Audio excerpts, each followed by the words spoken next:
Hello guys, मी आज तुमच्यासोबत share करणार आहे गाजराची रेसिपी. एकदम मस्त अशी तुम्ही बघू शकताय. ह्याची लेअरिंग एकदम मस्त आहे. तुम्ही म्हणत असाल की याच्यामध्ये हे पांढरं पांढरं काय आहे, तर तुम्हाला व्हिडिओमध्ये मी पुढे सांगेनच. खूप मस्त आहे आणि हा एक प्रकारचा डेझर्ट दिसतोय मला तरी. आणि तुम्ही माझ्या चॅनलवर नवीन असाल तर माझ्या चॅनलला सबस्क्राईब करा. इकडे मी अर्धा लिटर इतकं दूध घेतलेलं आहे. हे फुल फॅट दूध आहे, त्यामुळे मी अर्धा लिटरच घेतलेलं आहे. आणि इकडे मी दूध गरम करते तोपर्यंत इकडे मी मार्केटमध्ये हिवाळ्यामुळे थंडीमुळे नवीन नवीन गाजरं आलेली आहेत, ती मी गाजरं पण घेतलेली आहेत. ही मी केशरी कलरची असतात तर थोडी हे गाजरं घेतलेली आहेत. आमच्या इकडे लाल भेटली नाहीत मला. आणि ह्याचं पुढचं मागचं व्यवस्थित काढून मी ह्याची वरची जी साल असते ना ती पण काढून घेणार आहे. काय होतं की त्या सालीमध्ये कुठंतरी ना डस्ट वगैरे असतं, त्यामुळे मी व्यवस्थित एकदम साफ करून तुम्ही बघू शकता. एकदम छान दिसत आहेत. आणि एकदम बारक्या खिसणीने, एकदम जी छोटी असते ना त्या खिसणीने मी व्यवस्थित खिसून घेणार आहे. आणि तुम्ही बघू शकताय खिसणीने खिसल्यानंतर एकदम छान छान छान असे लांबते लांबते एकदम काप पडलेले आहेत. आणि ते परत बारीक होणारच आहेत पुढे, पण चला असू द्या. आणि त्यानंतर इकडे आपलं दूध पण गरम झालेलं आहे चांगलं व्यवस्थित, आणि तुम्ही बघू शकताय.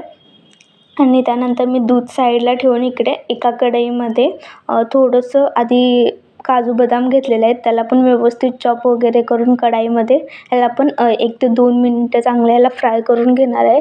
काय होतं की फ्राय केलं ना काजू बदाम खूप छान टेस्ट येते त्याची. आणि थोडेसे खायला पण असे थोडेसे क्रंची क्रंची लागतात.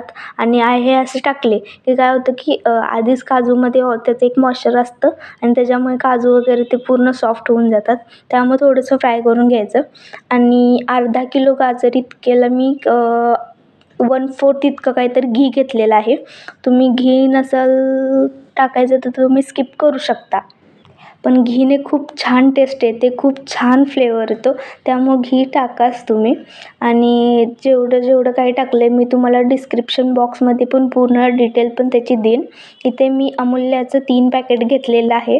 मी याची रबडी बनवणार आहे. तुम्ही डिरेक्ट दुधाची रबडी पण बनवायची असेल तर तुम्ही तशी पण बनवू शकता. त्याला खूप वेळ जातो आणि खूप वेळ खावा आहे ते व्यवस्थित, त्यामुळे मी आपलं इन्स्टंट पटकन मिल्क पावडर घेऊनच बनवणार आहे रबडी. आणि मला थोडंसं कमी वाटलं म्हणून मी अजून एक पॅकेट घेतलं आहे. मी एकूण 4 पॅकेट इतकं घेतलं आहे. आणि थोडंसं दूध घेतलं आहे.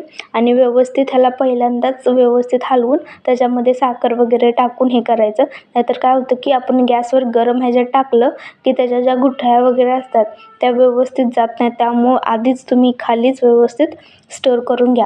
आणि इकडे तुम्ही बघू शकताय आपल्या ह्याच्यातलं गाजरातलं पण मॉइश्चर त्याचं पूर्ण झालेलं आहे. आणि बऱ्यापैकी थोडासा असा अर्धा कच्चा आपल्याला शिजलेला पण आहे. आता ह्या स्टेजला मी ह्याच्यामध्ये थोडंसं दूध इतकं टाकणार आहे. आणि दूध पहिल्या स्टार्टिंगला मी 1 ग्लास इतकं टाकलं आहे, 1-1.5 ग्लास टाकलेला आहे. आणि लागेल तसं मी थोडंसं टाकीन परत पण दूध. आणि त्यानंतर तुम्ही बघू शकताय ह्याचा कलर एकदम मस्त आलेला आहे.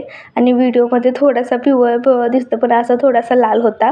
आणि त्यानंतर मी सगळं दूध टाकून त्याच्यावर झाकण टाकून अजून एका दुसऱ्या गॅसवर ह्याला व्यवस्थित हलवून द्यायला ठेवलेलं आहे. आणि इकडे मी दुसऱ्या कढईमध्ये ते मिश्रण जे आपण केलं होतं ते पण टाकणार आहे. त्याच्या आधी थोडंसं खाली मी तूप टाकलेलं आहे जेणेकरून चिटकू नये म्हणून. आणि त्यानंतर आपल्याला ते टाकून स्लो गॅसवर करायचं आहे. फुल गॅस अजिबात ठेवू नका. फुल गॅसवर काय होतं की लगेच ते खाली चिटकायला लागतं, त्यामुळे एकदम स्लो गॅसवर तुम्हाला, आणि ते पण कंटिन्युअसली हलवायला लागणार आहे. जरा तरी 1 मिनिट तुमचं लक्ष इकडं झालं की काय होतं लगेच चिटकून बसतं खाली ते.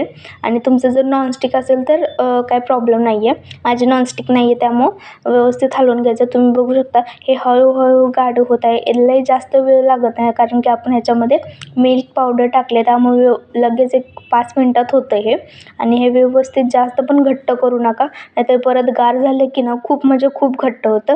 आणि हे एका बाउलमध्ये काढून मी ठेवलेलं आहे, थोडंसं फ्रीजमध्ये ठेवलेलं आहे. आणि त्यानंतर इकडे बघू शकता आपला हलवा पण एकदम रेडी आहे. आणि व्यवस्थित एकदम छान असा शिजलेला आहे हलवा. हाताने सहज आपण मॅश करू शकतो. आणि ह्या स्टेजलाच मी ह्याच्यामध्ये थोडेसे ते आपण भाजलेले बदाम वगैरे होते ना ते टाकणार आहे. आणि 1 ते 2 मिनिट ह्याला पण परतणार आहे. आणि त्यानंतर आता आपण ह्याच्यामध्ये साखर टाकणार आहोत. साखर मी अर्धा किलोच घेतलेली आहे. अर्धा किलोला 1 कप इतकी साखर घेतलेली आहे आणि तुमच्याकडं वाटी असेल तर त्या वाटीने पण तुम्ही व्यवस्थित हे करू शकता. मी साखर त्याच्यामध्ये टाकलेली आहे, थोडी थोडी करून टाकलेली आहे. एकदमच टाकू नका, नाही तर जास्त गोड पण होऊ शकतं, की एखाद्यांना बाबा जास्त गोड लागत नाही. आम्हाला गोड आवडतं त्यामुळे मी भरपूर टाकलेलं आहे.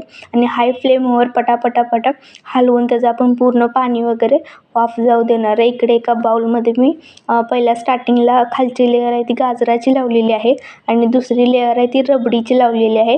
गरम गरम गाजर आणि गार अशी रबडी एकदा तुम्ही टेस्ट नक्की करा आणि एकदा तुम्ही नक्की करून बघा, इतकी भारी होते. तुम्हाला खूप आवडेल, तुम्ही ह्याचे शॉकीन व्हाल. आणि त्यानंतर मी दुसरी लेअर रबडीची आणि तिसरी लेअर परत गाजराची टाकलेली आहे. तुम्ही एकदा नक्की असे ट्राय करून बघा, खूप छान आवडेल तुम्हाला. आणि त्यानंतर तुम्ही थोडंसं अजून तुम्ही बघू शकता लेअरिंग पण खूप मस्त झालेली आहे. आणि वर थोडंसं गार्निशिंगसाठी मी अजून 1 चम्मच इतकी रबडी टाकून त्याच्यामध्ये थोडंसं एक काजू वगैरे थोडंसं वरनं पण ड्रायफ्रुट्स टाकलेले आहेत. तुम्हाला माझा व्हिडिओ कसा वाटतो मला नक्की सांगा. थँक्यू. बाय.